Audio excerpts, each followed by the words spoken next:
Muchas gracias por esta oportunidad, esta invitación y esta presentación que no merezco.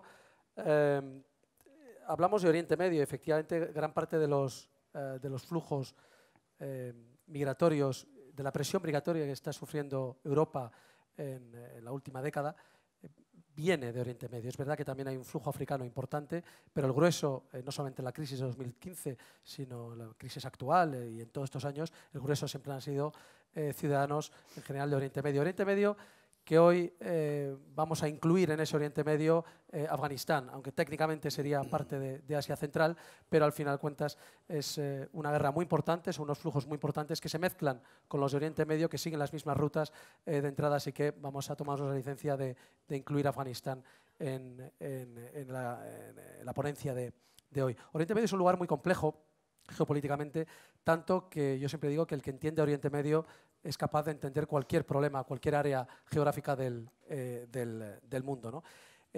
Gran parte de los problemas estructurales de Oriente Medio y los culturales afectan directamente a Europa. Es un lugar, Oriente Medio es un cruce geográfico evidente entre Asia, Europa y África. Además es lugar de origen de las civilizaciones, las primeras civilizaciones, de las grandes religiones globales, ¿no? De nuestro mundo. Y eso nos hace pensar también, cuando hablamos de Oriente Medio, tendemos a pensar que Oriente Medio es árabe, ¿no? Hablamos del mundo árabe. Bueno, esto es cierto y no es cierto, ¿no? Es verdad que la componente árabe de esos 460 millones de habitantes es importante, pero también tener en cuenta que los tres países mayoritarios de mayor población en Oriente Medio, que son Egipto, Turquía e Irán, dos de ellos, Turquía e Irán, no son países árabes. Luego, realmente no podemos resumir siempre diciendo esto es el mundo árabe. No, hablamos de más de 80 millones de habitantes turcos, más de 80 millones de habitantes iraníes y luego otras minorías que también tenemos, judíos, kurdos, etc. Con lo cual, yo no diría que Oriente Medio es árabe, pero cuando generalizamos, que también es importante generalizar, nos ayuda a comprender los conflictos, siempre generalizar es necesario. Siempre decimos que es malo, pero si no generalizamos, al final no llegamos al fondo del asunto. Cuando hablamos, Oriente Medio es musulmán, ¿no? Decimos, Oriente Medio es una región del mundo musulmana. Bueno, aquí sí que podríamos decir que generalizando, podríamos decir que sí, porque la mayoría, salvo Israel, en el resto de los países, la mayor parte de la población es musulmana, pero no podemos olvidar, y eso es lo que se olvida hoy en día, especialmente los grandes medios de comunicación y los gobiernos, se olvidan que hay unas minorías, no solamente la judía, sino unas minorías como la cristiana, yazidí, etcétera, que sufren persecución permanente, que son notables en países como Egipto, como Líbano, como Siria, donde sufre una persecución brutal en la que podemos hablar de genocidio. Luego, sí, Oriente Medio puede ser principalmente musulmán, pero no olvidemos, sobre todo nosotros, con nuestra cultura cristiana occidental, que ahí hay unas minorías que están siendo perseguidas, ¿no? Oriente Medio, nos situamos Islam, efectivamente.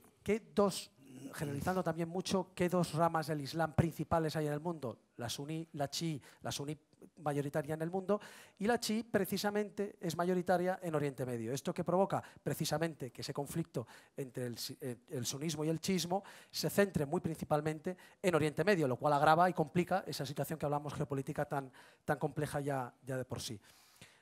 Ambas facciones del Islam tienen un paladín, un campeón. El paladín tradicional del sunismo es Arabia Saudí y el paladín tradicional del chiismo es Irán.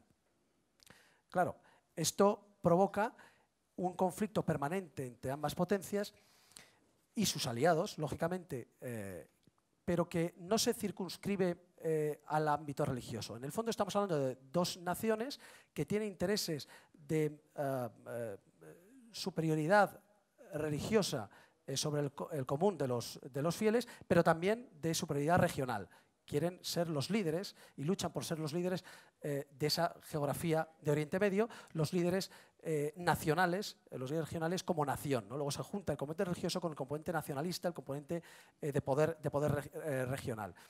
En este confrontamiento realmente Siempre hablamos de la lucha entre Irán y Arabia Saudí cuando realmente no han llegado a las manos, literalmente, ¿no? Lo hacen mediante lo que se llaman guerras proxy o guerras interpuestas, en las que no necesariamente provocan otras guerras, pero sí que las amplifican, las multiplican, se inmiscuyen y las alargan. Y por lo tanto el drama humanitario es mucho mayor a la larga. Y estamos hablando de guerras como Irak, guerras como Siria, guerras como Yemen, actualmente también en curso. Y esto nos haría pensar que Oriente Medio es una bipolaridad, dos potencias. Si fuera así sería muy sencillo hablar de Oriente Medio. El problema es que no es tan sencillo. Hay más polos, ¿no? Hay más bloques. ¿Por qué? Porque si bien el bloque chií es monobloque, está mayoritariamente unido en torno a Irán, y estaríamos hablando de lugares donde hay una mayoría chií o hay un poder chií principal, y estamos hablando de Irak, de Siria o del Líbano, el resto del mundo islámico de Oriente Medio no está unido. Actualmente no está unido porque ese monopolio del sunismo por parte de Arabia Saudí está siendo disputado. ¿Y por qué?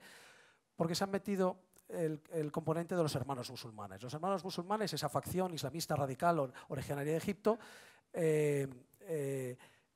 digamos que ha dividido su apoyo, el apoyar a los hermanos musulmanes, no apoyarles, ha dividido al mundo suní.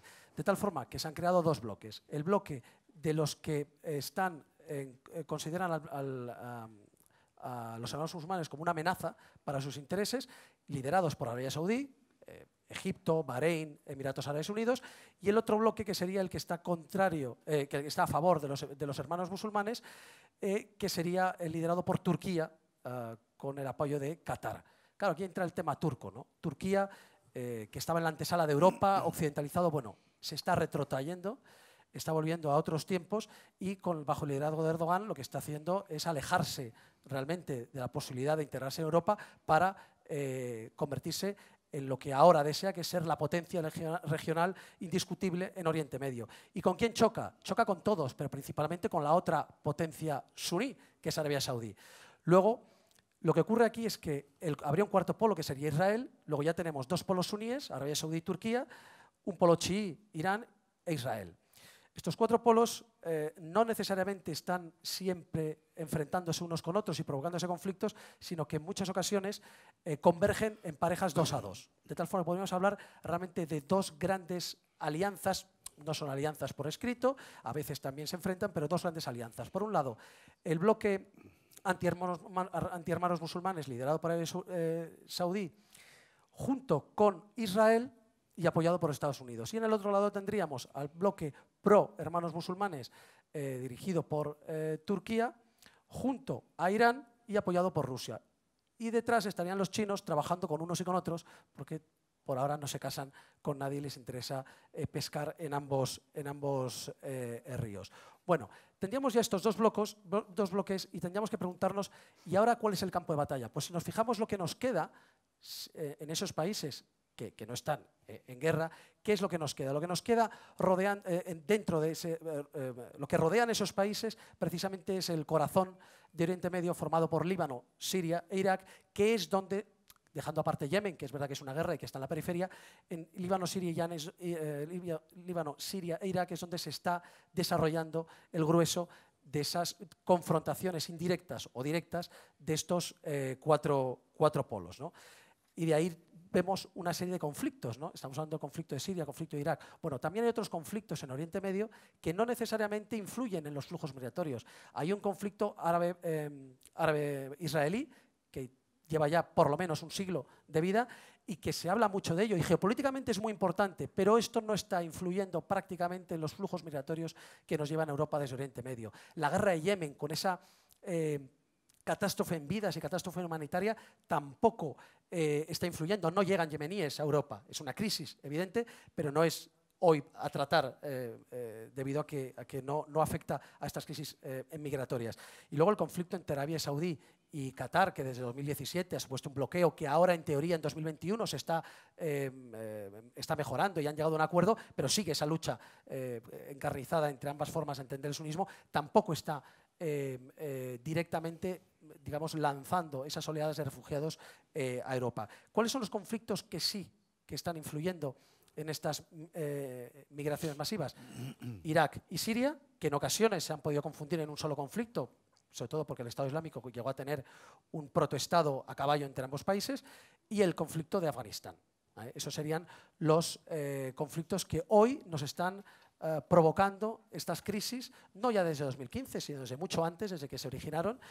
Hubo una crisis máxima en 2015 y luego ha seguido habiendo crisis, porque es que la crisis, siempre hablamos de la crisis de 2015, la crisis continúa, porque cuando te llegan 150.000 inmigrantes ilegales al año, no hablar de crisis es una temeridad, ¿no? Y luego la de 2021, que tenemos un pico, un repunte muy importante. Muchísimas gracias, Bruno Navarro, por esta primera intervención, y le damos la palabra a José Javier Esparza. ¿Qué tal? Buenas tardes.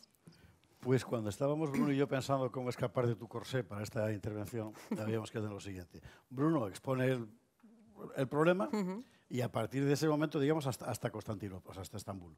Y de Estambul para acá hablo yo, de que era un poco el caso. Bruno ha explicado de forma inmejorable el escenario de Oriente Próximo y Medio, que es exactamente como él lo ha contado, es decir, es un conflicto continuo, pero que no es un conflicto continuo de ahora, hace mucho tiempo que es así. Y a partir del año 2015, eso se convierte en una crisis migratoria sin precedentes que afecta al conjunto de Europa y que es una crisis enormemente significativa por varios motivos. En primer lugar, porque a partir de 2015 el orden o el desorden establecido, como queráis, arruina los conceptos tradicionales de migración y pasa a considerar como refugiados de guerra a gente que sale fundamentalmente por razones socioeconómicas, que se van a mezclar todos en esa compuerta que es Turquía, con gente que efectivamente huye de la guerra y otros que huyen de otras muchas cosas. Pero el orden decide en Europa considerarlos a todos refugiados. Welcome refugees, ¿no? Sean quienes fueren. Donde se mezclan efectivamente gente, insisto, que sale de esos conflictos y otra mucha gente que no. Por otra parte, el concepto clásico de refugiado en términos del derecho de guerra es el de las poblaciones civiles que huyen de un escenario bélico. Y todos recordamos las imágenes de refugiados de nuestra guerra civil o de la Segunda Guerra Mundial, que son fundamentalmente mujeres, niños, ancianos. Aquí no. Aquí lo que vimos en el año 2015 era la afluencia masivas de cientos de miles de personas que eran fundamentalmente varones en edad militar. Nunca había habido un éxodo de refugiados que fueran varones en edad militar, porque por definición esa gente va a combatir, no huye. Bueno, en este caso eso cambió por completo. No sé si subrayar mucho más este asunto, pero es que me parece de una importancia absolutamente decisiva para entender lo que está ocurriendo. Hoy se ha hablado esta mañana aquí varias veces de la diferencia entre la inmigración ilegal y la inmigración legal, ordenada, etc. Bueno, pues yo siento romper el paisaje, pero es que ya se ha acabado esa distinción. Pero se ha acabado porque los estados la han roto deliberadamente. Ayer contábamos en El Gato esa previsión del Gobierno, publicada en el Boletín Oficial del Estado, de que el año que viene habrá en España 130.000 peticionarios de asilo. ¿De dónde? 130.000, además ni uno más ni uno menos. ¿Por qué? Bueno, no hay tal petición de asilo. Lo que hay es la ruptura deliberada por parte de las instituciones internacionales de los viejos conceptos. Se acabó lo de inmigración legal, ordenada, etcétera. Ya no existe. Se acabó lo del estatuto refugiado. Todos son refugiados. Se acabó el derecho de asilo tal y como se conocía antiguamente, porque ahora todo es un derecho de asilo. Porque dentro de las causas que te mueven a pedir asilo entra el cambio climático, la desertificación, la pobreza extrema, etcétera. Con lo cual se ha roto. ¿Y esto qué quiere decir? Pues esto quiere decir que no estamos ante un fenómeno caótico, sobrevenido o accidental, sino que estamos ante un fenómeno deliberado. Que todas esas legislaciones que Fuster está explicando aquí esta mañana, que es que daba la impresión de que los gobiernos se estaban, en fin, cometiendo errores uno detrás de otro, no eran errores, era deliberado. Era deliberado porque el proyecto obviamente consiste en desnacionalizar nuestras naciones y particularmente las naciones europeas. ¿Y por qué? Pues lo estamos viendo alrededor todos los días. En fin, y si es blanco y está en una botella de leche, suele ser leche. Lo que hoy se está imponiendo por todo Occidente y de forma muy particular por Europa es la voluntad de las instancias transnacionales de construir nuevas unidades de carácter económico-político donde los viejos estados-nación, sobre todo si son europeos, no tienen nada que decir. Y lo están diciendo abiertamente el Foro Económico Mundial y todo el mundo. Y nuestros gobiernos están actuando en consecuencia. Y ese es el gran tablero. Ese es el gran tablero. Tenemos, por una parte, un problema concreto en Oriente Próximo de oposición tradicional lejanísima, por otra parte tan lejana como el origen del Islam, entre facciones suníes, chiíes y las unidades políticas que les dan cobijo, y por otra parte, la tendencia deliberada por parte de las viejas naciones europeas de desaparecer y convertirse en otra cosa que supuestamente estaría en condiciones de absorber toda la gente que quiera llegar desde donde fuere. Vale. Y aquí es donde yo querría introducir algunos elementos que me parecen de la mayor importancia y que trataría de exponer de la forma más descriptiva, fría y despiadada posible. Migraciones han existido siempre, por supuesto. La convivencia de Europa con el Islam, a veces a palos y a veces no, también ha existido siempre. La gran novedad es que nosotros ahora estamos importando en nuestro suelo los conflictos que ellos antes tenían en el suyo. Conflictos que ellos pueden resolver, pero nosotros no, porque son sus conflictos. ¿Y por qué nosotros no podemos resolverlos? Pues no podemos resolverlos precisamente porque no son nuestros conflictos. Es decir, las sociedades no son cajas neutras, no son contenedores vacíos. Una sociedad, una comunidad política, una identidad colectiva, como lo queréis llamar, es una caja que tiene, imaginaos esferas, ¿no? Hoy habría venido bien un PowerPoint, pero bueno, no siempre, ¿vale? Imaginaos esferas. Porque lo que hay dentro de una identidad colectiva es, por una parte, una esfera muy concreta, que es un territorio, claro, un territorio donde vivimos todos, ¿no? Vale. Dentro de ese territorio, un grupo humano, que normalmente se define en términos étnicos. En ese territorio, con ese grupo humano, además entra otra esfera que es una historia común. Otra esfera, una lengua común. Otra esfera, una religión compartida. Todo eso junto va haciendo que un espacio concreto se convierta en una identidad colectiva y en una sociedad que puede funcionar. Estas esferas no son exhaustivas y exclusivas, es decir, las hay, puede haber más densas, menos densas, pueden caber otras, sin ninguna duda. Pero quiero decir que 80 millones de nigerianos puestos en Alemania no hacen Alemania, hacen Nigeria. Es decir, no es una caja vacía. Bueno, nuestros políticos, deliberadamente, cuando digo nuestros políticos, incluyo los poderes económicos y mediáticos, por supuesto, porque son todos lo mismo, deliberadamente están actuando como si nuestras sociedades fueran cajas vacías, cosa que no son. Y están introduciendo dentro de nuestras sociedades esferas ajenas. Y esas esferas chocan con las que tenemos. Si conocéis Francia, pues me parece que es el mejor ejemplo posible. Es decir, mientras hay, ¿cómo decir?, una inercia por parte de la sociedad de acogida que permite por la densidad de esas esferas previas, ¿verdad?, a asimilar a todo lo que llega, bueno, tira que te va, pero bueno, no hay gran problema. Cuando has perdido deliberadamente esa densidad y además incorporas mucho más de lo que puedes asimilar, es cuando estás perdido. Toda la gran cuestión de la campaña electoral presidencial en Francia hoy es precisamente esa, el proyecto de Eric Zemmour, nosotros, es decir, cerrar la puerta ya, sencillamente porque Francia, dice él, se está desfrancizando. Bueno, Francia se desfranciza, Alemania se desalemaniza y España se deshispaniza. Y nosotros aún tenemos, bueno, el elemento de que hay una buena porción de inmigración que sí que comparte esas esferas, que es la inmigración hispanoamericana. Comparte buena parte de esas esferas que aquí estaban ya. Por eso es mucho más sencilla su integración. Pero hay otra parte que no. Y es una parte que viene con sus problemas propios y que no los ha dejado fuera para entrar. Como no los ha dejado fuera para entrar, aquí los trae. Y el resultado es realmente dramático porque no hay forma de solucionarlo. No hay forma de solucionarlo. Y creo que el ejemplo francés es absolutamente transparente. No sé si conocéis París, hay un barrio entre el este y noreste que se llama Seine-Saint-Denis. No es un barrio, es una gran... Bueno, hay un número de ilegales que oscila entre 150.000 y 400.000. Atentos a la horquilla. Entre 150.000 y 400.000. Es decir, nadie sabe lo que hay allí realmente. Y no se puede entrar. Nadie entra con la policía, no llega. Cuando hay una horquilla de ese tipo, significa simplemente que una parte de tu país ya ha dejado de ser tuyo. No sabes lo que hay. Y puedes intuir que lo que hay es gente que ha traído sus propias esferas para meterlas en la caja. Y cuando esa gente trae sus esferas, ya no es tu caja, es la caja de ellos. Y el espacio que han construido, esa identidad colectiva que han construido, ya no es la tuya, es la suya.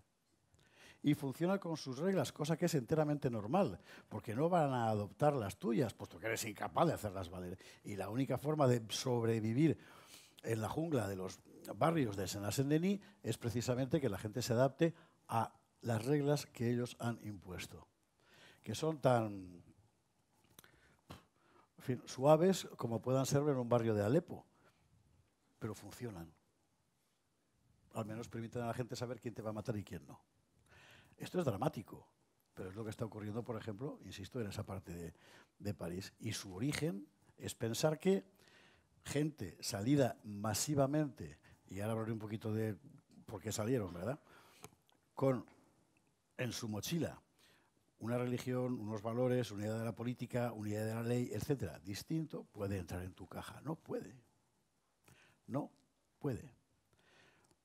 Antiguamente, en los años 70, los años sí podían, porque eran pocos y porque además venían con la idea de integrarse deliberadamente. Pero hoy son los hijos y los nietos de estos los que no se quieren integrar.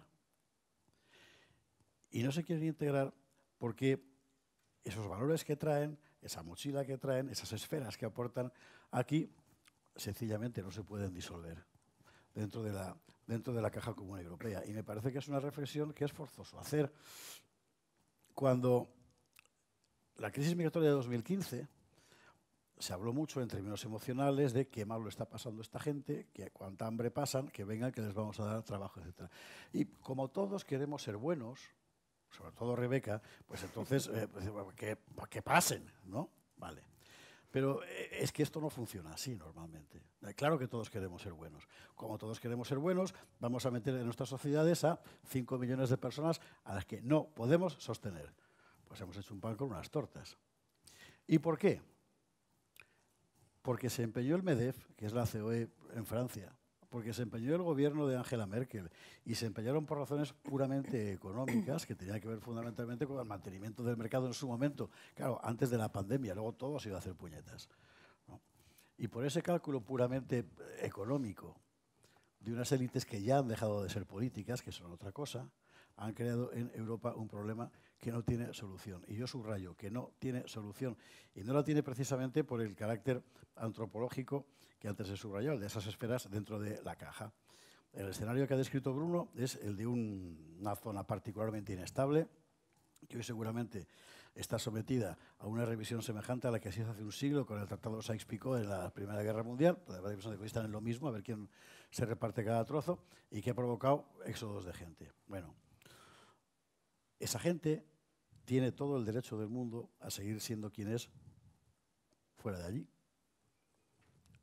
Pero las sociedades de acogida, creo yo, también tienen todo el derecho del mundo a ser quienes son antes de que ellos lleguen. Y es un problema sin solución. Por lo tanto, solo cabe una salida, que es cerrar la puerta, y no hay otra salida.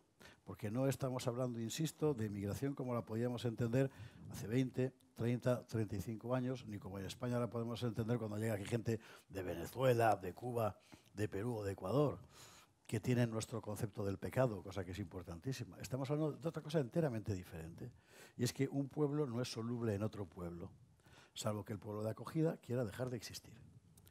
En Europa, nuestros poderes hoy quieren que dejemos de existir como pueblo, y nos lo dicen continuamente. Bueno, pues aquí hay una instancia de resistencia.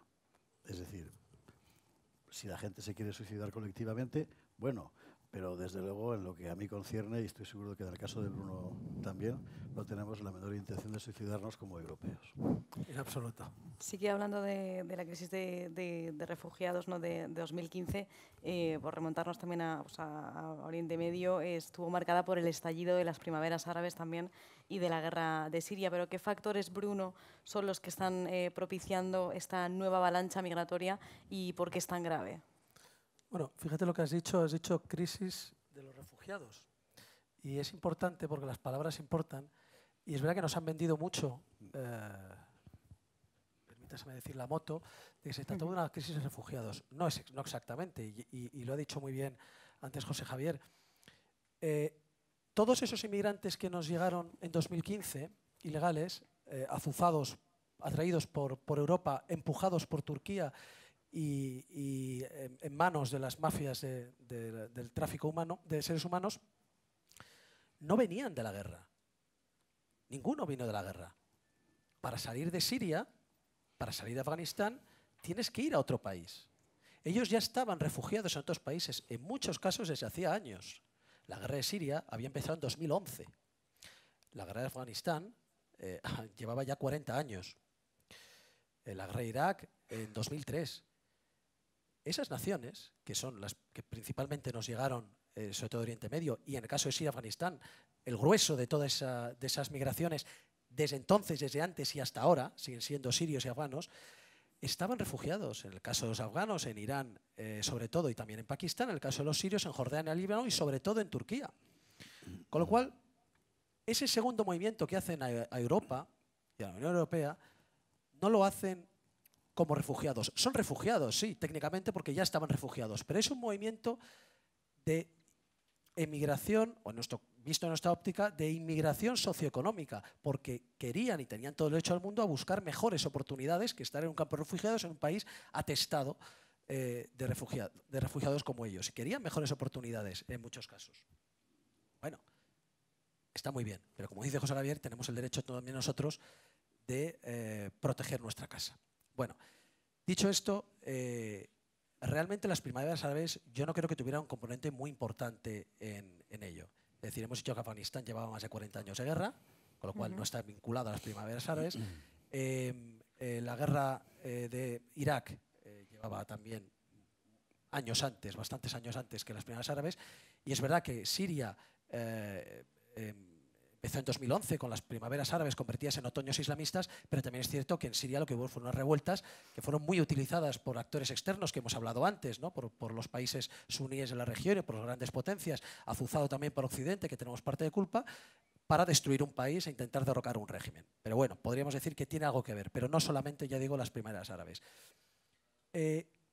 ¿Cuál es me preguntabas por las motivación de esta crisis actual en 2021. Sí, ¿qué factores influyen? Yo creo que no ha cambiado. Siguen siendo sirios, siguen siendo afganos, siguen viniendo de los países aledaños donde están refugiados para buscar mejores oportunidades, siguen siendo permitidos en ocasiones con el grifo que abre y cierra Turquía chantajeando a la Unión Europea. Sí que hay un foco de desestabilización, pero viene igual que en 2015 en el norte de África, a raíz, ahí sí que de las primaveras árabes, que hace que Libia, por ejemplo, y Túnez sean lugares desde donde se cruza el Mediterráneo sin ningún control. Bueno, yo creo que no hay grandes cambios en eso. De hecho, no ha habido grandes cambios. En 2013 era eso, 2014, 2015, hasta hoy ha habido. Hay picos, no según los conflictos estén más críticos o no. Por lo que he dicho, hay picos dependiendo de las políticas de llamamiento de Europa, políticas suicidas de llamamiento de Europa para dejar de ser naciones. Hay picos también y se mezclan. Es una tormenta perfecta donde cuando surge un efecto llamada muy grande, cuando surge una situación en algunos lugares del norte de África que facilita enormemente, como antes explicó también Rubén Pulido, ¿no? Esos momentos en los que las guardacostas libios no funcionan, o en Túnez, en 2017, se vuelve territorio comanche para cruzar el mar, o cuando Turquía abre o cierra el grifo, en esos momentos, cuando se junta todo, se forma un pico que puede ocurrir como en 2015. No es que ahora estemos en ese pico, hay una crisis enorme ahora mismo, hay una subida porcentual muy grande, pero no hemos llegado al grado de 2015, eso es cierto. En Canarias, localmente, sí que es gravísimo, estamos llegando a un punto muy grave en este año 2021, que empezó en 2020, pero, grosso modo, el aumento es significativo y yo creo que muy grave la previsión. Han hablado ambos de Europa. Bruselas tiene una política, única y los Estados miembros tienen otras. ¿Es posible una política común a todos los Estados miembros, Esparza? Que si es posible o si es deseable. Ambas. Ya, claro. Debería ser deseable fundamentalmente, salvo que esa política se ejecute con los términos que Bruselas suele, en cuyo caso sería el suicidio definitivo. Ya, claro. Y por eso hay resistencias en lugares como Hungría o en Polonia respecto a la frontera con Bielorrusia, ¿no? La Unión Europea deliberadamente no se ha concebido jamás como un actor político. Nunca. Es un parque temático de la globalización. Bueno, desde hace 15 años, 20 años, una cosa así, es como se ha concebido. Y es una cuestión que además obedece a razones ideológicas, es decir, no es una cosa secreta ni tal. Lo han dicho abiertamente, para ellos el mundo es eso, ¿no?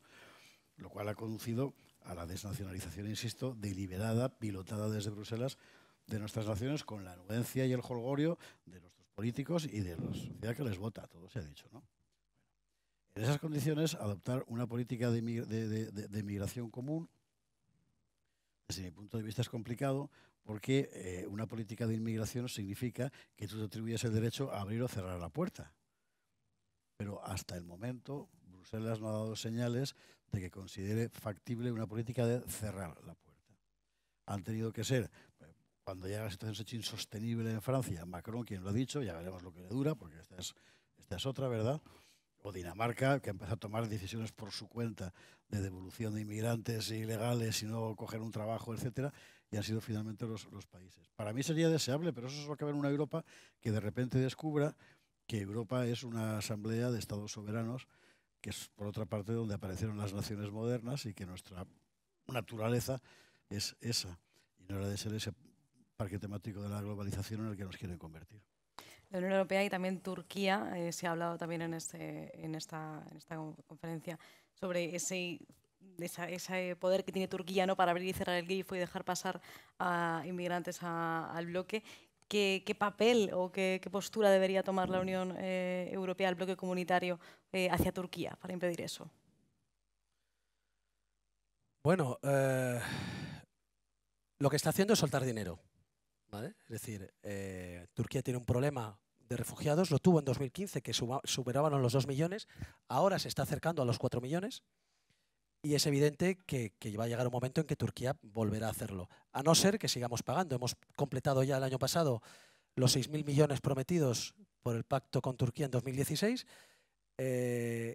Claro, al terminarse el dinero, Turquía se ha puesto nervioso y hemos prometido otros 3.000 más entre 2021 y 2023. Así que la Unión Europea sigue pensando que todo se resuelve pagando a Turquía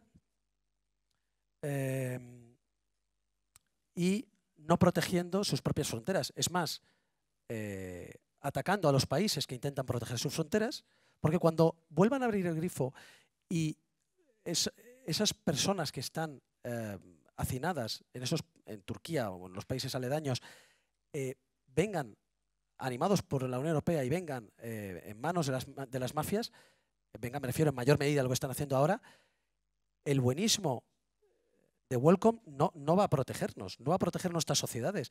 Y aquellos países que están dentro de la Unión Europea intentando proteger sus fronteras, bueno, tampoco se les decía, cuando algunos países del este de Europa estaban diciendo tenemos que construir muros y vallas, decían, hacedlo, no podemos evitarlo, pero no vamos a financiarlo desde la Unión Europea.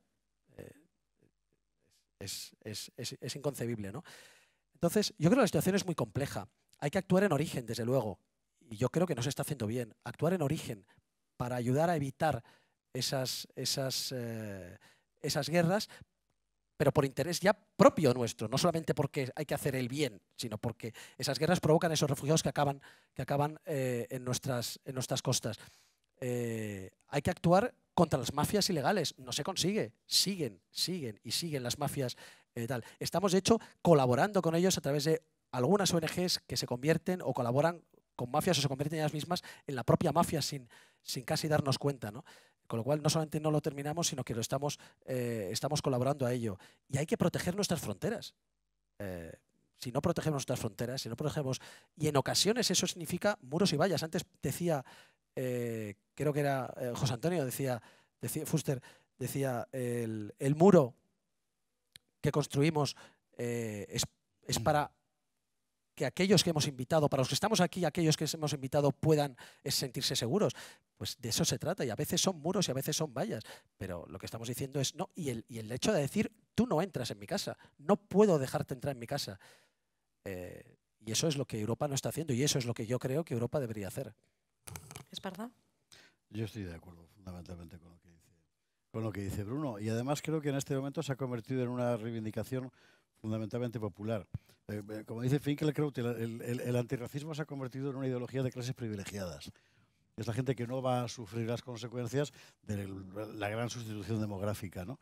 Y lo que tienes es unas clases populares cada vez más desheredadas, cada vez más desarraigadas, cada vez más depauperadas, porque es que no nos damos cuenta que lo que ha supuesto este fenómeno es la globalización de la mano de obra.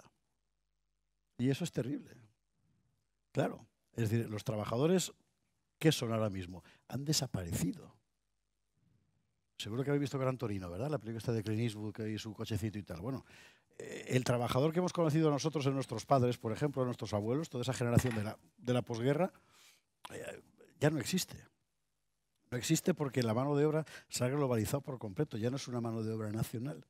Y tú tienes que competir como trabajador con alguien que viene de fuera, que no es de aquí, que no exige lo mismo que tú. ¿Y el resultado cuál es?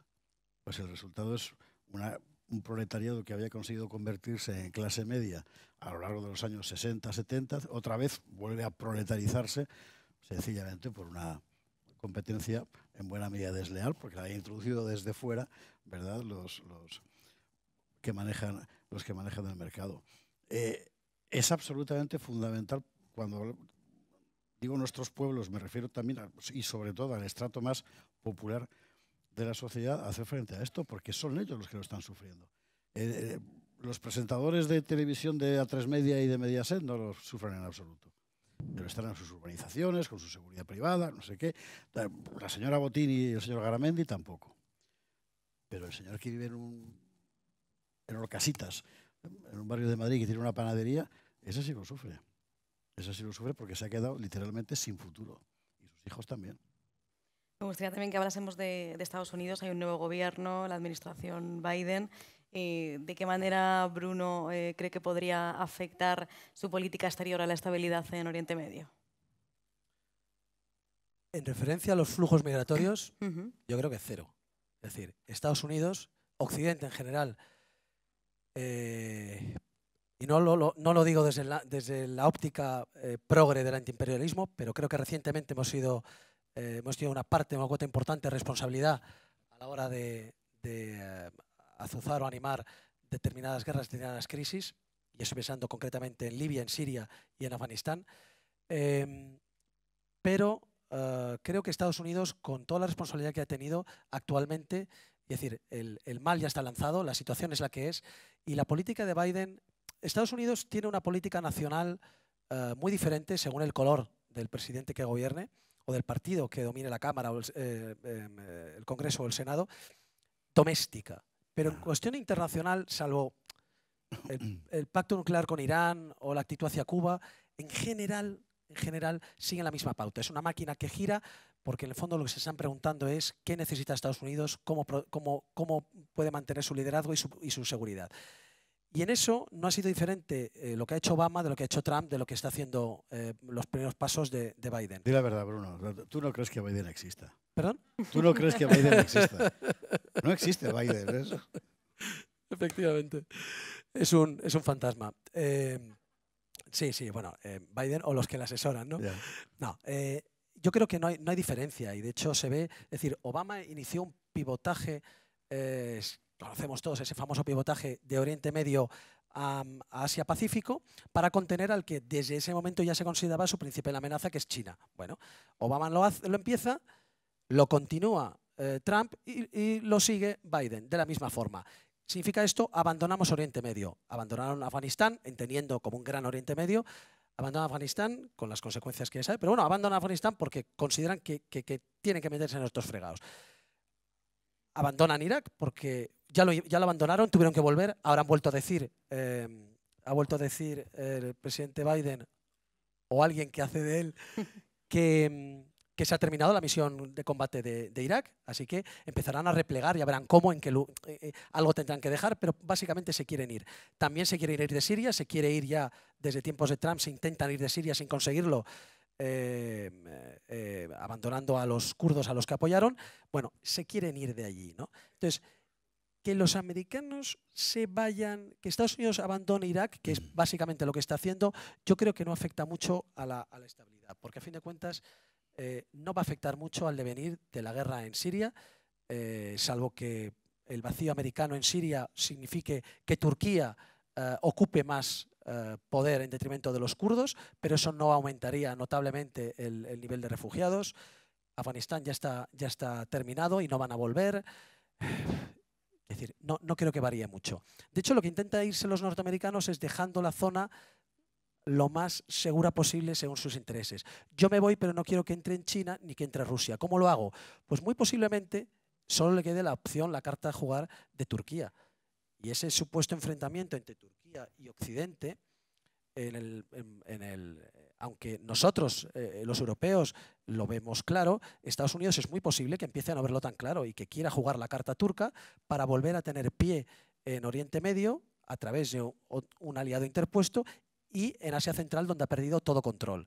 Y a través de Turquía puede jugar perfectamente su carta. Pero repito, esto no va a ir en principio en detrimento de los flujos o no va a afectar a los flujos migratorios. Y otra cosa que está haciendo y que le ha salido bastante bien a Estados Unidos es el acercar las posturas de enemigos teóricamente irreconciliables. De hecho, lo consiguió Trump, no Biden, que son los famosos acuerdos de Abraham, por el que precisamente ante ese anticipo de la retirada norteamericana de Oriente Medio, ese nos estamos yendo, bueno, pues han pactado, hay un acercamiento notable, y lo hemos comentado antes, entre las potencias lideradas por Arabia Saudí e Israel. Entre otras cosas, dos de esas naciones, que son Bahrein y Emiratos Árabes, han reconocido, es histórico, han reconocido el Estado de Israel, ¿no? Aparte, luego, posteriormente, ese mismo año, Sudán y Marruecos, que nos ha traído graves problemas precisamente. Pero bueno, centrándonos en Oriente Medio, está intentando dejar el patio trasero lo más tranquilo posible para poder centrarse en Asia-Pacífico. Así que, respondiendo a una sola palabra, termino como empecé. No creo que afecte demasiado. No digo que no sea bueno o malo, que no haya tal, pero no creo que afecte demasiado a los flujos migratorios que recibamos. No sé si Esparza está de acuerdo. Completamente, porque además la política norteamericana, vamos a ver, las grandes naciones son grandes porque su política exterior no cambia.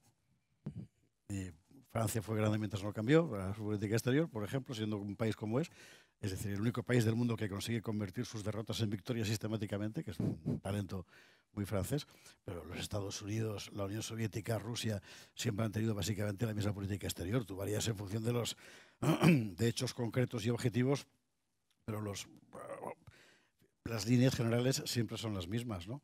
Vamos a ver. Hablamos de las grandes naciones. Lamentablemente España no. Porque si Biden no existe, España tampoco. Es decir, no somos, como Estado realmente no contamos, lamentablemente. Y no contamos porque no hay una política exterior. La política exterior no es una política volcada hacia el exterior. La política exterior fundamentalmente es una forma de proteger los intereses propios. Claro, no es una política hecha para llevarse bien con el mundo. Para eso hacer otras cosas. ¿No? Olimpiadas, en fin, ese tipo de cosas. Pero no haces política exterior. La única función de la política exterior, desde que el mundo es mundo, es fundamentalmente proteger tus intereses particulares frente a otros actores que tienen intereses también legítimos y con los que puedes pelearte o llevarte bien o en un ten con ten. Bueno, consiste en eso. Pero para eso hace falta que tú reconozcas de antemano que como nación, como Estado, tienes tus intereses propios. Cuando un Estado, una nación, renuncia a enunciar sus intereses propios porque todo su horizonte consiste en fundirse con el magma de ser europeos o de los aliados atlánticos y este tipo de tropos tan habituales en nuestros políticos, has renunciado a tener un destino nacional. Y si renuncias a tener un destino nacional, renuncias a la política exterior. O sea, el resultado final de la diplomacia española es González Laya. Es decir, una señora que flota por el mundo, dice bobadas, se viste raro, ¿no? Y irrelevante como es todo el país en general, ¿no? Pero en cuanto a la pregunta, que era si iba a afectar a más flujos migratorios, ellos hicieron en las primaveras árabes su trabajo, que fue incendiar todo el... Hay que recordar antes de la guerra de Siria cómo era el cinturón norteafricano y mediterráneo. Es que relativamente estaba pacificado. O sea, Gaddafi era un criminal, ciertamente, pero menos criminal que todos los que han llegado después en Libia. Claro. En Argelia había un problema, pues ciertamente había un problema en Argelia, pero ahora están peor, porque tiene la mitad del país en el sur, está manga por hombro con los yihadistas haciendo lo que les da la gana. En Egipto, quiero recordar que las primaveras árabes acabaron llevando al poder a los hermanos musulmanes, que es una cosa insólita. Tuvieron que dar un golpe de Estado para quitarlo de allí, y además un golpe para que veáis lo complicado que es el asunto del Islam, del que creo que luego se hablará. La Universidad de Al-Azhar, que es el principal centro de pensamiento islámico del mundo, apoyó el golpe de Estado contra los hermanos musulmanes. Es una cosa muy complicada. Todo eso lo hicieron los americanos. Y envolvieron a Europa en un auténtico cinturón de fuego. Entonces aquí ya han acabado. Ellos ya han hecho lo suyo, que es debilitar enormemente a algo que podía ser, bueno, una potencia que evidentemente a estas alturas no lo va a ser, ¿no? ¿Y vendrán más inmigrantes? Sí, sí. Y bueno, no hay más que ver las predicciones del Foro Económico Mundial y demás. Para ellos forma parte del programa, ¿no? Es decir, que no exista ninguna voluntad.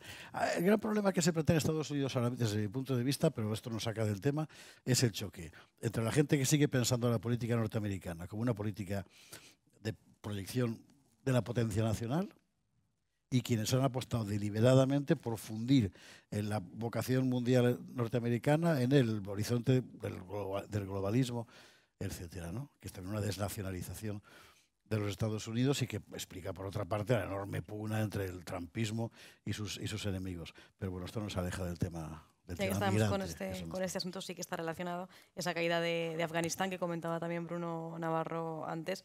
¿Qué ha pasado exactamente en Afganistán y qué papel debería jugar España con esta caída? Y con la acogida de los presuntos refugiados que pudiesen resumiendo llegar. lo que ha ocurrido este verano, bueno, todos lo hemos visto, como en julio los talibanes inician una ofensiva y en agosto han tomado la capital y han tomado el poder. Pero han tomado el poder como nunca lo habían tomado. Durante entre el año 96 y 2001, el primer emirato talibán, no gobernaron todo el país. Había más de un 10% que estaba en manos de los rebeldes de la Alianza del Norte. Eso no existe hoy. Han tomado esa zona, el Panjshir, lo han tomado en 2 días. Ha sido lo último que han tomado, pero han tardado 2 semanas desde la toma de Kabul en conquistar el 100% del país. Los talibanes, es decir, han acabado con más de 40 años de guerra. No la han acabado como querríamos y como hemos intentado, pero han acabado con la guerra. Y de esos más de 40 años de guerra han sido 20 años de intervención occidental, incluyendo europea, incluyendo española. ¿Qué ha ocurrido también este verano? Pues que durante ese avance talibán se ha procedido a una retirada. Las tropas ya se estaban retirando y con las últimas tropas se ha procedido en las últimas 2 semanas, desde la caída de Kabul, con permiso de los talibanes, hasta el fin de agosto. En esos 15 días se ha procedido a sacar del país a 150.000, 120.000, 200.000 afganos que se han llevado a distintos lugares del mundo. Entre ellos 22.000 a países europeos. Estamos hablando de 22.000 afganos que, como antes se ha dicho, es decir, cuando la gente habla de los demócratas afganos, yo francamente me echo a reír. El líder de la Alianza del Norte, el líder actual, que es el hijo del famoso León del Panjshir, sus declaraciones recientes hablan de que su objetivo es implantar la Sharia en Afganistán. Es decir, eso que nadie le quede duda. Es decir, no estamos hablando, es decir, tenemos los talibanes y tenemos el resto. Y del resto, salvo algunas élites educadas, distintos, sensibles, el resto del país, que no es talibán, son islamistas e islamistas radicales. ¿Menos radicales que los talibanes? Muy posiblemente, pero radicales a fin de cuentas.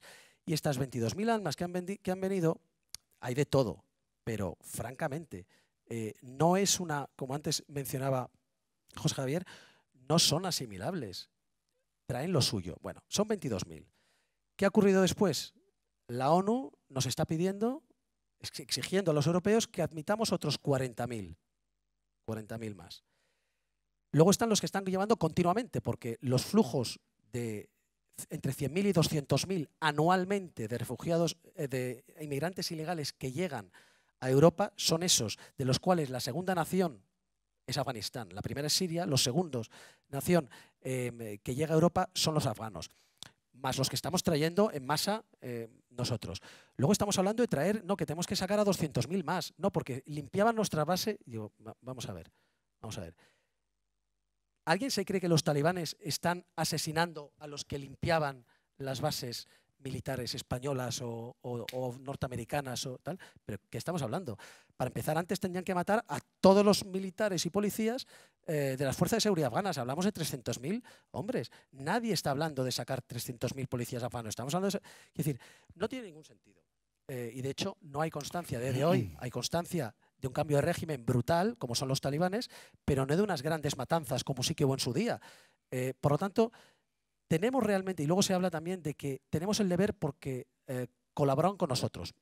Bueno, yo solamente lanzo una cuestión que es a debate, quiere decir que es discutible, pero por lo menos tiene razón de ser lo que voy a decir. ¿Quién colaboraba con quién? Porque es cierto que colaboraban pasando información. A los que sí, los que pasaban información, sí que estoy totalmente de acuerdo, que son los primeros, sobre todo cuando su cobertura ha saltado a la luz y están en peligro, hay que sacarlos de allí. Pero el resto de los que colaboraban con nosotros o colaborábamos nosotros en una guerra civil que lleva más de 40 años entre grupos mujahidines, grupo talibán, etcétera, grupo Gematar, diferentes grupos filoterroristas o no. En esa guerra civil afgana nosotros nos metimos, pero para ayudar a uno de los bandos, en teoría. Nosotros estamos ayudando a uno de los bandos o a varios de ellos, de señores en la guerra y tal. Entonces, ¿quién colaboraba con quién? Es que tenemos el deber porque colaboraban con nosotros. No, nosotros colaboramos con ellos. Pero bueno, o era un régimen de igualdad donde todos nos colaborábamos.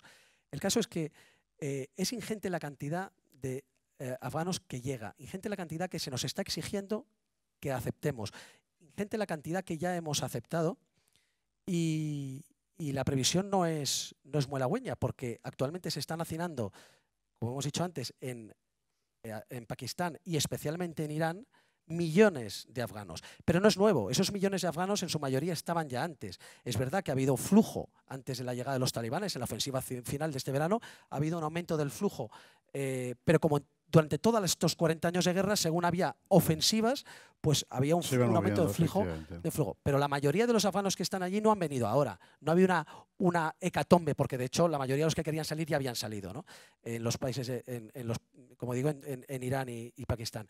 Pero es verdad que la que se nos viene encima ya se está notando en este año 2021 con un 90% ha aumentado un 90% el flujo migratorio, la presión migratoria sobre Europa, especialmente en Canarias, especialmente en los Balcanes y especialmente en el este de Europa, menos en el central y menos en el sur y en la península ibérica, pero esto es lo que se nos viene encima.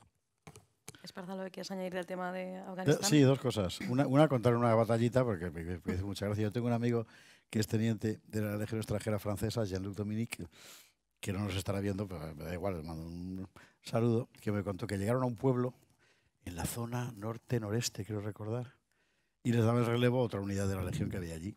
El ayudante jefe, que es como un suboficial mayor, una cosa así, ¿no? Bueno, y les explica, en este pueblo son amigos. En este pueblo no hay talibanes. En este pueblo también son amigos de los talibanes. Bueno, y que ese es el paisaje. Es decir, al final tú estás llegando allí a un sitio que efectivamente lleva en guerra muchísimo tiempo. Te quería contar una historia para que me digas, no sé si es verdad o no, pero si es verosímil o no. Y me lo contó un militar español allí. Llega el colaborador, corriendo. Van a poner una bomba, no sé, he visto que han puesto una bomba en la entrada del pueblo, no sé qué. Llegan allí y efectivamente está puesto todo el aparato sin detonadores. El tío cobra. Y se va a comprar los detonadores con ese dinero que tú le has dado. Claro, ¿es verosímil? Es verosímil, es absolutamente verosímil que durante los 20 años de intervención internacional, se ha gestionado negocio, es decir, la gente no es tonta.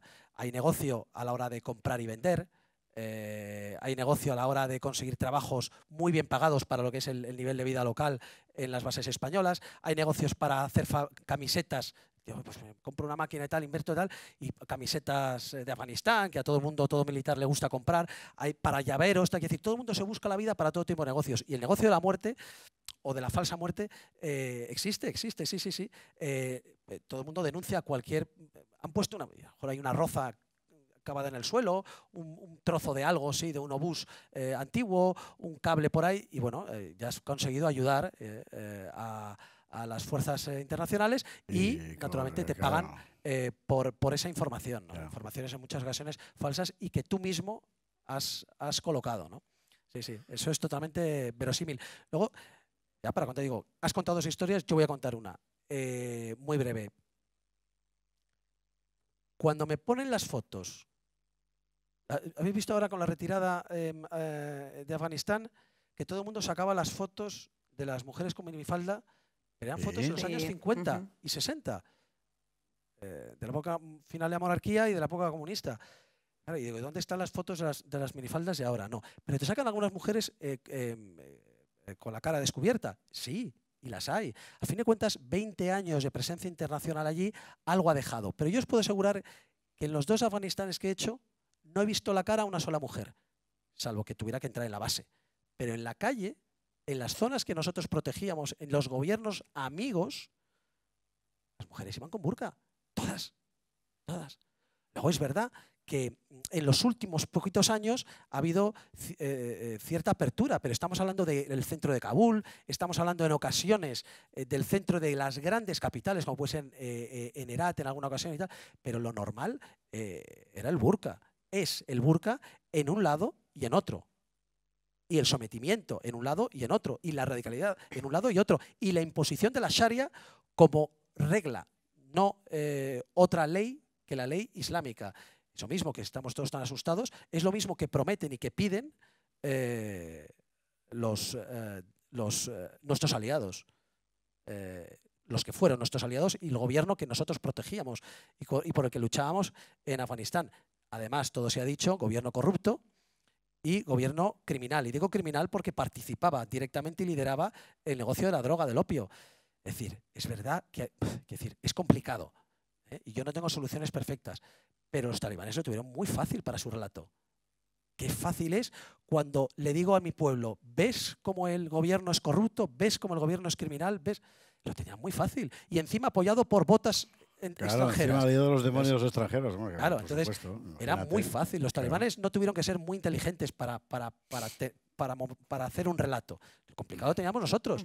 Queríamos atacar a los talibanes pero es lo mismo que ocurría en Vietnam con la corrupción. Al final estás protegiendo a gobiernos que son escandalosos.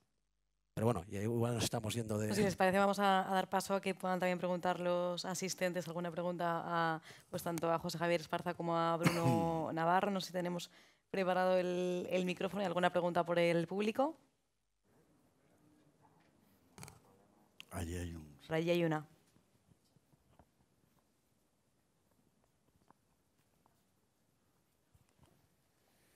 Sí, muchas gracias por la charla. La verdad es que muy ilustrativa y muy enriquecedora. Bueno, totalmente de acuerdo con que España es irrelevante ahora mismo en la geopolítica mundial. Yo diría que incluso Europa está desapareciendo como un eje influyente en el mundo. De hecho, ahora mismo estoy asistiendo a un curso de geopolítica en el CSDEN y los mapamundis ya se pintan centrados fuera de Europa, es decir, con América y Asia, porque realmente Europa está pasando a un segundo plano. Bueno, la pregunta es complicada, pero espero que podáis poner un poco de luz en todo esto. Es complicada para él. Vamos a ver. Estamos pintando un panorama complicado respecto a la inmigración y sin duda, esta mañana ha dado un dato Fuster muy importante. En el 2100 habrá 4.000 millones de africanos, habrán aumentado mucho su población. Yo voy a dar otro. En 2050, que está mucho más cerquita, África habrá duplicado su población. Y la presión migratoria va a ser brutal. ¿Qué solución hay a todo esto? Es decir, porque estamos diciendo, y hay muchas cosas que sabemos que no podemos hacer. Es decir, no podemos hacer efecto llamada, por ejemplo, ¿no? No podemos facilitar a las ONGs o a las mafias que, por supuesto, pero ¿qué activamente se puede hacer para combatir la presión migratoria que vamos a sufrir en los próximos años? Muchas gracias. Esparza y después Bruno Navarro. ¿Qué pasa? ¿Que la ves muy complicada o qué? Yo lo dije antes. Vamos a ver. Yo primero querría poner el foco en un punto, y es el siguiente. Con toda seguridad hay en el mundo problemas gravísimos. Pero para el político español, el problema más grave que hay es España. Y todo lo demás si se puede resolver, será después, pero el primero es el nuestro, porque se le paga para eso. Es decir, el político fundamentalmente es un tipo al que se le encomienda el cuidado del propio jardín. Gracias a eso, los demás podemos dedicarnos a admirar las flores de jardines ajenos. Pero él no, él es el jardinero de aquí.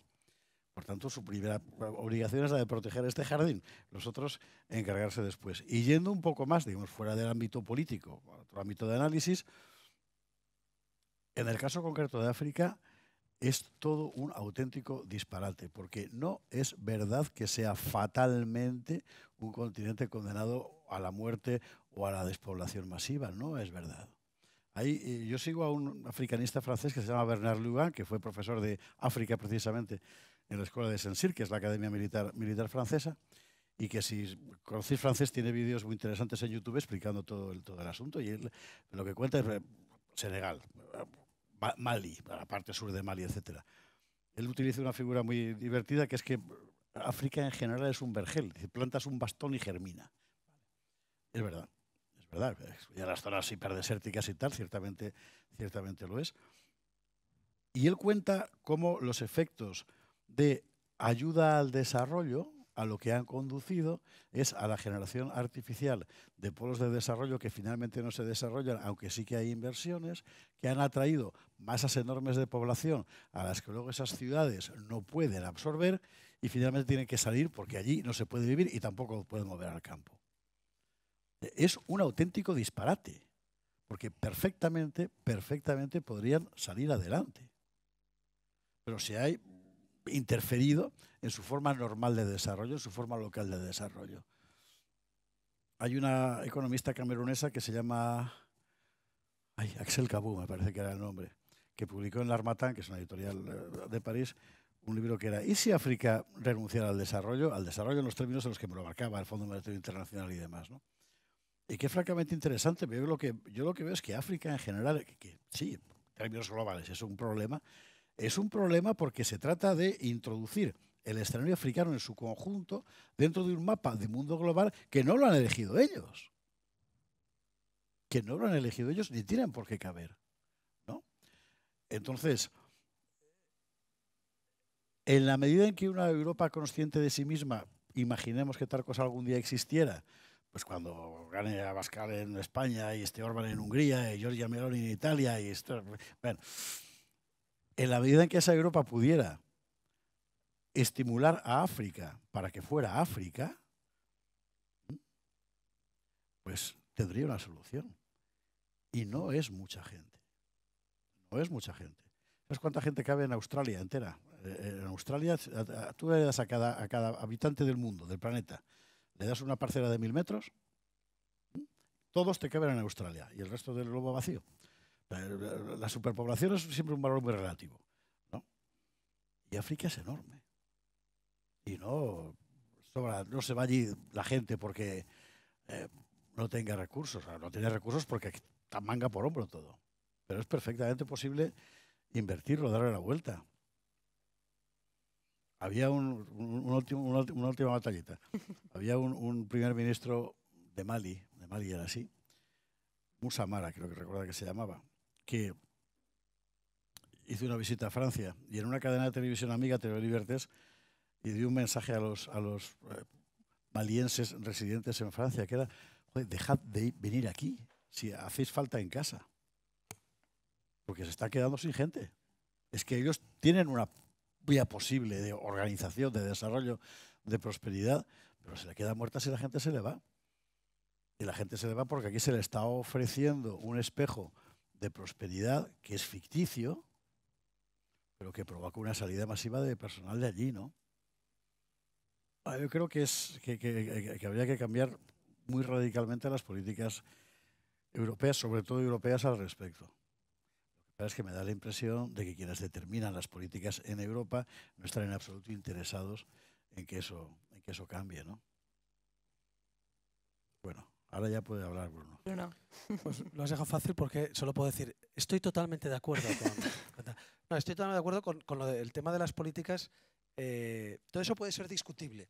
¿De acuerdo? El tema de las políticas es discutible. Es decir, podemos pensar en muchas soluciones de cómo Europa puede cooperar y creo que ese es el camino, ¿no? pero son dos acciones, ¿no? Al final, la presión migratoria sucede por razones X, pero no es la superpoblación, como bien estás diciendo, la causa, porque no existe. Dentro de 1000 años la tendremos. Una cuestión es cómo coopero con esos países o en qué términos coopero con ellos o dejo de cooperar con ellos. Y otra cosa es cómo protejo mi casa.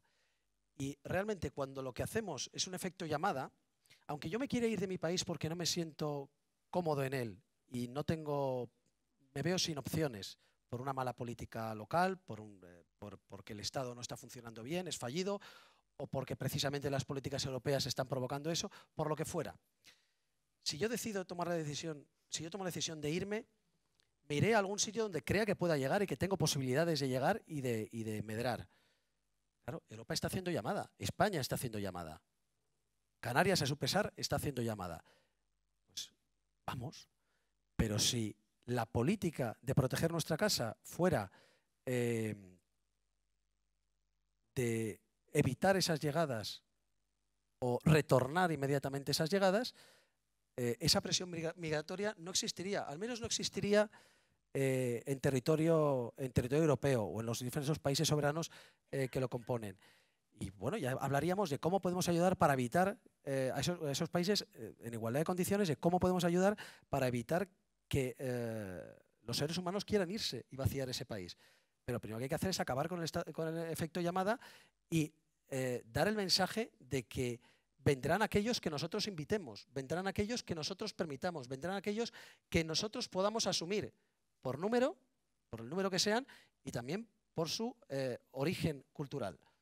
Y en esos términos podrán venir y el resto, el 0% podrá quedarse. Pero cuando el mensaje es distinto, es imposible proteger esa presión migratoria. Van a seguir, y efectivamente van a seguir, y cada vez más, y cada vez más, y cada vez más, en un número mayor, van a seguir presionando nuestras fronteras. Y quien presiona acaba entrando, si no hay una política adecuada. ¿Alguna pregunta más por el público, por allí? Allá hay dos.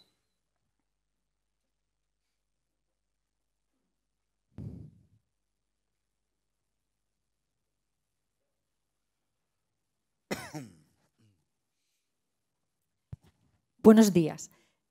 Bruno, Buenos días. lo que has comentado sobre Afganistán, pues me parece tremendo, pero mi pregunta es para Esparza. En los últimos tiempos en Canarias, desde la época del confinamiento, hemos observado habitualmente en las playas pues ejercicios paramilitares de inmigrantes ilegales, jóvenes, que, bueno, pues que han sorprendido muchísimo a la gente habitualmente cuando pasea o cuando va a la playa. Has comentado tú antes precisamente este tema y era para ver si nos podías aclarar un poquito más o dar un poquito más de luz porque creo que tienes mucha información. Que vaya, quisiera yo. La información tiene Bruno. No. Yo también he visto esas imágenes y vamos a ver.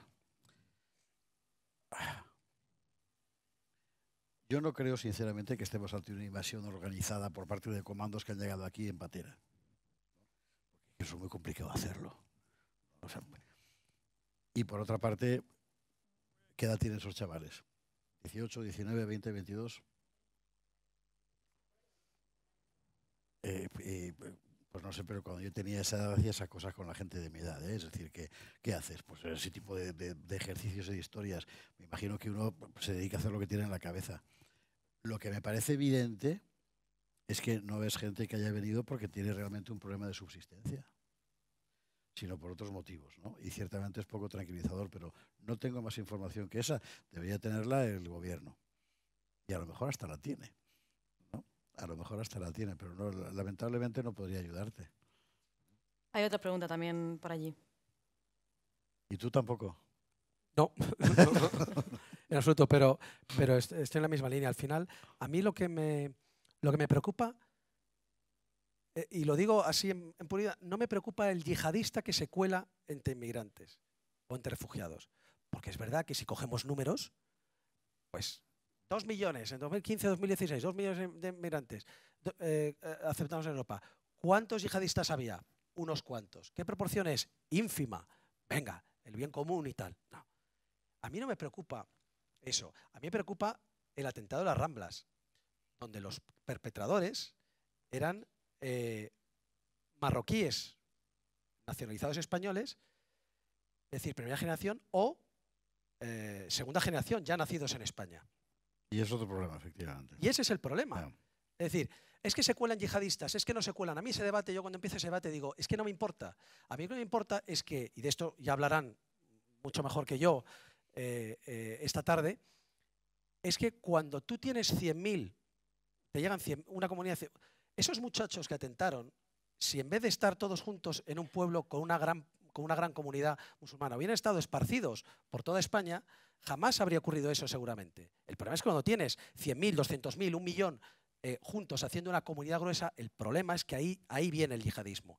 A mí no me preocupa tanto esos jóvenes que hacen unos ejercicios y no me preocupa incluso que es que han venido, realmente son un comando, ¿qué tal? Bueno, a lo mejor sí, que hay que ir a contra ellos, naturalmente, y es preocupante. Pero me preocupa mucho más el largo plazo, porque el largo plazo lo que significa es que las comunidades musulmanas se han descontrolado del porcentaje tan grande que tienen. Y el porcentaje tan grande que tienen, al final surge el que la Sharia, y la Sharia la vivo yo en mi barrio, la vivo yo en mi colegio, la voy imponiendo y la quiero imponer a toda la sociedad que me rodea. Y al final eso lo hago por métodos violentos o no, porque a lo mejor no hay ataques, a lo mejor hay una toma del poder. Insumisión, ¿no? Bueno, a lo mejor simplemente hay una toma del poder. ¿Qué es lo malo? ¿Que maten o el por qué matan? Yo esto lo decía siempre con ETA. Si malo es que maten, pero matan por un objetivo y parece que el objetivo no importa. Bueno, pues con estos pasa lo mismo. ¿Por qué nos matan? Para imponernos la Sharia. Y va a venir la Sharia con la presión migratoria y demográfica. Con lo cual, yo simplemente lo que intento es decir que yo evitaría centrarnos en los pocos yihadistas que efectivamente se cuelan y vienen utilizando las redes mezclados entre los inmigrantes y refugiados. Me centraría más en el problema de esa masiva entrada y acumulación de colectivos musulmanes en nuestra sociedad, que de allí surgirá la Sharia, la imposición del gobierno y paralelamente el yihadismo, la radicalización del yihadismo y los atentados como hemos vivido en España en nuestras carnes. Lo cual nos devuelve al problema de la asimilación que hablábamos al principio y que es absolutamente básico. Hay un asesor, un señor que fue asesor de Sarkozy, Patrick Buisson se llama, que acaba de publicar un libro, por cierto, muy interesante sobre el fin de un mundo, se titula, que explica muy bien el tema. Es que el Islam es una civilización. Es un mundo cultural completo, complejo, distinto del nuestro y que existe y que tiene sus propias reglas. Y ese mundo cultural hoy está viviendo una situación bastante, digamos, tensa. Allá donde se ha permitido nacer, desarrollarse un Islam, digamos, trasterrado, en Francia, en Bélgica, etcétera, fuera de su contexto natural, pero creando sus propias comunidades, la gente crece en un ambiente muy, muy, muy problemático. Incluso un poco enfermizo, que consiste en, por una parte, un permanente complejo de inferioridad ante la superioridad técnica apabullante de Occidente y al mismo tiempo un complejo de superioridad moral evidente sobre un Occidente degenerado por completo. Y de la mezcla de esas dos cosas sale una segunda y una tercera generación que literalmente odian lo que tienen alrededor. Vamos a dar paso a la última pregunta porque nos quedamos sin sí, pero como no tenemos ahí malas, que hemos hablado antes en el... ¿Se me oye? Sí. Sí, señor. Yo es que al hilo de lo que estabais comentando de la importancia de solventar o de ayudar a solventar el problema en origen, que es la manera de que no nos llegue el problema, a mí lo que me gustaría es que vuestra reflexión sobre si es posible o es factible solucionar ese problema intentando exportar nuestra manera de entender el mundo a estos países, que es lo que creo que ha sido fallido. Es decir, los países musulmanes, tanto del Magreb, el Oriente Medio, Centro Asia, ¿es exportable nuestra democracia, nuestra manera de entender el mundo, nuestros valores sociales? ¿O sería mucho mejor dejar que se siguieran organizando como se han organizado y a lo mejor así no nos exportarían el problema porque hemos sido incapaces o ni por la fuerza se les puede imponer nuestra manera de entender el mundo? Y pues Navarra y después Esparza. Bueno, esto lo explicará mucho mejor que yo, prácticamente podríamos decir tu especialidad. Tu especialidad, pero yo creo que es evidente, es una pregunta que se ha respondido por sí sola. Ya, la forma en la que la hacías ya era un no, evidentemente no estaba llamando al no. No podemos exportar, pero ni con esto ni con otra cultura ni a la inversa. Es decir, tú puedes intervenir en un momento dado por una circunstancia, puedes intentar ayudar por otra circunstancia, pero lo que no puedes hacer es exportar saltándote 500 años, 1000 años, 200 años de desarrollo. E incluso en ocasiones no es una cuestión de 1000 años de desarrollo. A lo mejor es que ni en 1000 años se habría producido ese desarrollo porque es una cultura distinta que irá por otros cauces distintos. Entonces, cuando en Afganistán, por ejemplo, que es un caso arquetípico, llegamos a la ridiculez de exportar nuestros modelos democráticos en vez de haber dejado que la sociedad tradicional, la Loya Jirga, y en un momento dado ya, porque llevaban ya 20 años de guerra, los señores de la guerra, entre esos dos conceptos, el tradicional afgano y los señores de la guerra que habían surgido, de la guerra contra los soviéticos, bueno, pues que se organizaran ellos a su manera, que sería justo o injusto según nuestro concepto de tal, pero ¿a qué hemos ido? ¿Qué hemos ido? ¿A llevar la democracia o hemos ido? Ya entraríamos en otra cuestión, que es por qué se intervino en Afganistán. Pero suponiendo que era justo y necesario porque realmente Al-Qaeda no aceptaban integrar Al-Qaeda, bueno, hay que invadir, venga, invadimos, hemos acabado con Al-Qaeda, Bin Laden todavía no lo hemos pillado, pero ya está Al-Qaeda tal. En el año 2001, a finales o a principios de 2002, podíamos habernos retirado. Incluso España ni haber llegado, ¿vale? Podíamos habernos retirado y haber dejado el país con una serie de condiciones y tal. ¿Que seguiría en guerra? Posiblemente, pero ni los millones de muertos, o sea, si los cientos de miles de muertos, ni los millones de refugiados habrían tenido lugar, ni habría tenido lugar el drama que tenemos aquí y ahora. Con lo cual, encima llegamos ahí a imponer una democracia en la que es imposible, porque ¿quién ocupa esa democracia? Los señores de la guerra eran los ministros y los jefes de gobiernos regionales. Si yo soy de la región de Herat, soy el gobernador. Si yo soy el señor de la guerra de Herat, del oeste del país, soy el gobernador de Herat o el poder en la sombra, si pongo a un títere. Y además sigo controlando el negocio de la droga. Y hay que decir, era ridículo. Eran los señores de la guerra. Tú preguntabas a un afgano ¿a quién votas? Y dice, al que me dice el jefe, el líder tribal, ¿pero a quién voy a votar? ¿Qué es eso de la votación? No, ¿cómo voy a votar? ¿Cómo va a votar mi mujer? ¿Y a quién va a votar mi mujer? ¿Y a quién voy a votar yo? A la tribu. Y la tribu, el señor de la guerra. Y a la facción étnica. Con lo cual, voy a ver, el modelo afgano, que es exportable en muchos de esos lugares, matizando, es evidentemente un fracaso. Un fracaso de intentar hacer eso en vez de aceptar que el mundo es distinto y que fuera, o sea, nosotros podemos imponer determinadas concepciones o podemos intentar luchar por las concepciones que son nuestras, pero no imponerlas fuera del mundo cristiano occidental. Esparza. Yo creo que aquí vale lo de la cajita y las esferas que contaba antes. Es decir, una sociedad es eso. Y del mismo modo que nos somete a una situación histérica el hecho de tratar de incorporar aquí esferas que no caben, lo mismo ocurre cuando esas esferas son las nuestras y las llevamos a otro lado, porque son sociedades ya hechas.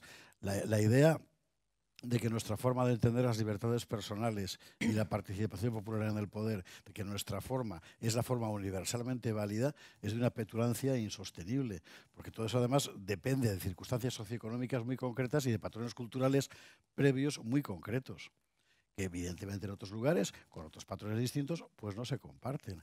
La sociedad islámica, por lo demás, ha desarrollado sus propias formas de participación popular en el poder, su propia libertades individuales dentro del ámbito islámico, en fin, ellos tienen su propio mundo.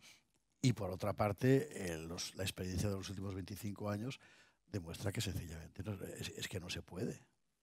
Pero no se puede por razones que cualquier sabio había podido explicar hace 300 años. Son mundos diferentes. Tú puedes intentar llevarte bien con aquel y, hombre, y si eres muy filantrópico, pues tratar de aconsejarle para que la gente viva relativamente feliz. Bueno, pero tratar de imponer un modelo sociopolítico concreto en un terreno, en un prado, ¿verdad?, distinto al que nació, no funciona. No funciona porque eso, las comunidades políticas son cajas compuestas con elementos muy concretos que ahí dentro funcionan y que interactúan entre sí, y solo alterar uno de ellos provoca, por ejemplo, que unas elecciones democráticas en Egipto terminen llevando al poder a los hermanos musulmanes. Pues eso, yo creo que es el mejor ejemplo, ¿no?